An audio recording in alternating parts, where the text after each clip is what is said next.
2020, vaya año trascendental. Creo que a todos se nos viene un montón de cosas a la cabeza. Y no es para menos. Incendios masivos, tensión de guerra mundial, crisis en todo lado. Incluso el precio del petróleo se puso en valores negativos. Vaya año de locos. Y bueno, el principal protagonista de todo este año, el virus que ya todos conocemos y la enfermedad que ya todos sabemos. Si alguien me pregunta cómo resumiría el 2020 en una palabra, mi respuesta sería incertidumbre. Recordemos cómo empezó todo. Nadie sabía qué hacer, cómo actuar, qué era lo que estaba originando todo. Cuando ya se empezó a hablar de la enfermedad, tampoco se tenía claro cómo se llevaba un diagnóstico. Los términos pruebas rápidas, pruebas PCR empezaron a decirse en todos lados, radios, diarios, en fin. Con el tratamiento pasó algo igual. Cada semana existía una nueva panacea. Hasta el dióxido de cloro tuvo sus 15 minutos de fama. Y ni hablar de la crisis económica que todos sufrimos. Creo que a más de uno, si su empleo o su empresa no se puso en riesgo, desapareció. Y todo esto solo por una enfermedad. No les vengo a hablar hoy del COVID. Creo que ya todos sabemos de qué se trata, lo estamos viviendo. Les vengo a hablar de un grupo de personas con varias enfermedades que, al igual que el mundo con el COVID-19, sufren de esta incertidumbre, pero mucho antes que el 2020. Algunos incluso desde su nacimiento. Personas que no entienden qué pasa con su cuerpo, qué enfermedad es la que tienen. Tampoco entienden cómo llegar a un diagnóstico preciso. No saben qué tratamiento usar y ni hablar de todas las facturas que deben pagar para cubrir su condición. Estoy hablando de las personas que tienen enfermedades catalogadas como raras. Un momento, enfermedades raras, ¿qué es eso? Desde el término ya está un poco raro. La verdad es que si me preguntan con precisión qué significa una enfermedad rara, no lo podría responder. Y es que creo que nadie podría hacerlo. En el 2015, un grupo de investigadores realizaron un trabajo donde se preguntaron exactamente lo mismo y hallaron nada más y nada menos que 296 definiciones diferentes para enfermedad rara. Ya podrán imaginarse, si algo descubrieron es que no existe un consenso. Pero en algo se parecían estas definiciones. La mayoría de estas trataba de hallar un umbral de prevalencia, es decir, un número de casos en una población determinada de una enfermedad para que ésta sea catalogada como rara. Y bueno, nadie se ponía de acuerdo en cuál debía ser este límite de prevalencia. Este límite difiere mucho entre regiones, entre países, y aún más si consideramos quién emite el concepto.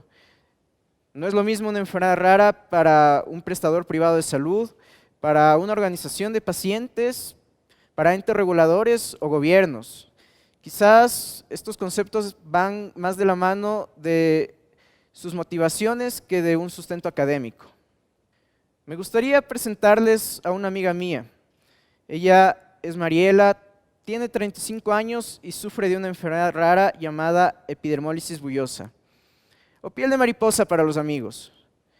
La piel es ese órgano que recubre todo nuestro cuerpo y funciona como una barrera del mundo exterior.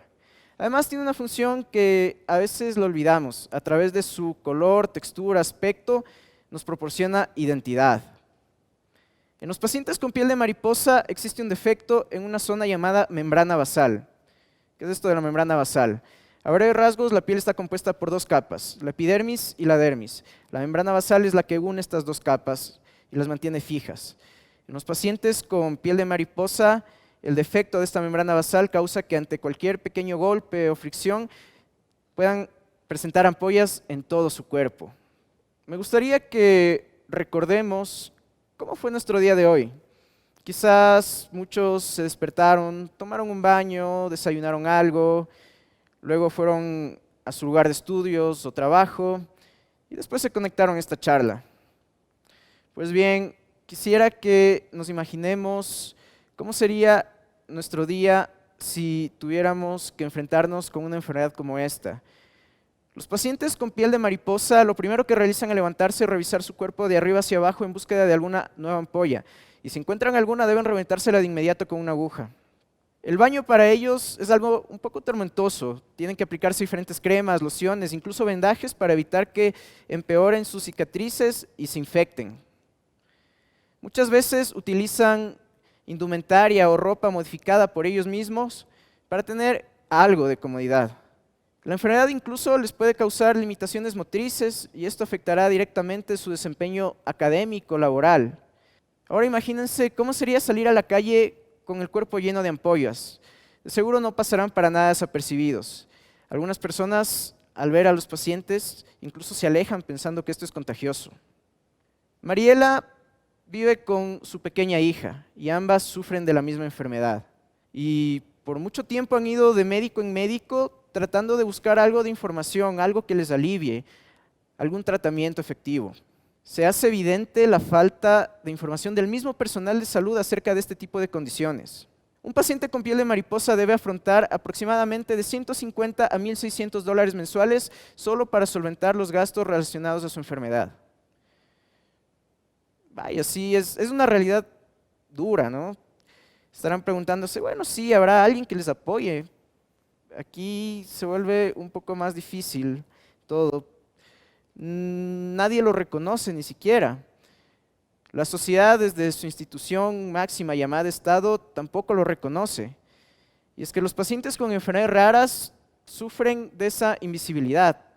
Y es que si no hay un diagnóstico, no pueden haber registros. Sin registros oficiales, no hay justificación de que hay estos pacientes. Tampoco hay justificación para que se generen políticas públicas o investigación acerca de esto. Y sin investigación no se desarrollan tratamientos. Se vuelve un círculo interminable. Creo que llegó el momento de contarles un poco acerca de mí, un poco de mi historia. Mi nombre es Eduardo, tengo 24 años y desde hace aproximadamente 1 año y medio estoy vinculado a este tema. Todo empezó con el trabajo de investigación con el cual obtuve mi grado de médico, un trabajo acerca de la piel de mariposa. Durante la realización de esta investigación pude compartir esa incertidumbre con los pacientes y esa frustración de no tener información adecuada, de no tener lugar donde diagnosticarse ni tratarse. También me enfrenté a la abrumadora diferencia que existe entre sociedades donde este tema ha sido desmitificado desde hace mucho tiempo y poblaciones como la nuestra. Por ejemplo, en Estados Unidos, este tema se viene hablando desde la década de los años 80, todo con una ley que promulgaba la investigación y tratamientos para estos pacientes. Y ha sido notable el cambio. Antes de la implementación de esta ley existían solamente 10 medicamentos aprobados para enfermedades raras. Luego de esta ley ya hay 744 aprobaciones de medicamentos para enfermedades raras. Eventualmente terminé mi tesis, me gradué, pero sabía que algo había empezado, algo que no podía terminar ahí. Y junto al director de investigación emprendimos un reto, el reto de generar un ambiente más propicio para los pacientes con piel de mariposa y, ¿por qué no?, para otras enfermedades raras. Los expertos en el tema sobre las enfermedades raras hablan de que este ambiente debe ser construido en base a 4 pilares fundamentales. El primero son las políticas públicas claras, es decir, reconocer a estos pacientes y organizar el sistema de salud para que puedan tener una adecuada atención. El segundo son los centros de referencia, lugares donde se cuente con experiencia para alguna enfermedad en específico y se pueda tener un registro adecuado de estos pacientes. El tercero, la investigación, y el cuarto, los grupos de pacientes. Con mucho énfasis en los grupos de pacientes, pues son vitales para que se desarrolle el resto de apartados. De esta manera, el 29 de febrero del 2020 nace el grupo de pacientes con piel de mariposa.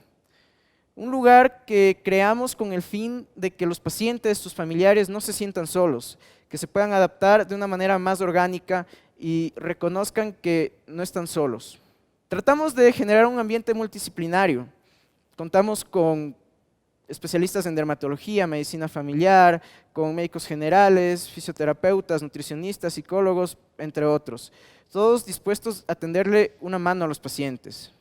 En el mes de julio, varios grupos de pacientes, varias organizaciones con diferentes enfermedades raras se unieron, se dieron cuenta que tampoco estaban solos y formaron la Federación Ecuatoriana de Enfermedades Raras o Poco Frecuentes, FERPOV, todo con el objetivo de generar este mejor ambiente para los pacientes con enfermedades raras. Desde que empezó la pandemia del COVID, han pasado ya al menos 10 meses y el cambio de la sociedad, del mundo, ha sido notable. Dentro de las pocas cosas buenas que se puede rescatar de todo esto que hemos vivido, está el que nos dimos cuenta que la sociedad, el mundo, puede adaptarse en un beneficio común. Prueba de esto es que ahora los equipos de bioseguridad, las mascarillas, se volvieron un implemento de primera necesidad. Y yo me pregunto, ¿podemos poner a trabajar toda esta capacidad de adaptación para el beneficio de estos pacientes, para cualquier persona que tenga cualquier enfermedad, sin importar lo rara que sea? Yo creo que sí. Quizás muchos de ustedes estarán pensando, bueno, Eduardo, está interesante el tema, pero no termino de creerte del todo. En realidad, ¿existen estos pacientes? ¿Dónde están? Yo no los he visto. Déjenme contarles unos pequeños datos. Si bien las enfermedades raras, son pocos pacientes, si las miramos en su conjunto, todos los pacientes con una enfermedad rara llegarían a un porcentaje muy significativo de la población, alrededor del 6 al 8% de la población en general. Eso equivale a 147 millones de personas, algo así como tener toda la población de Rusia o 9 veces la población del Ecuador. ¿Y dónde están estos pacientes? Creo que nosotros conocemos a más de un paciente con enfermedades raras. Me gustaría presentarles a alguno de ellos, pero creo que no necesitan presentación. El reto sigue en pie. Todos podemos contribuir para que se dé este mejor ambiente, para que los pacientes puedan tener una mejor calidad de vida. Uno de los primeros pasos es darnos cuenta de que existen, visualizarlos y entender una realidad, que tener una enfermedad rara no te hace raro. Lo raro es que la sociedad no esté lista aún para adaptarse a la diversidad que esto significa. Muchas gracias.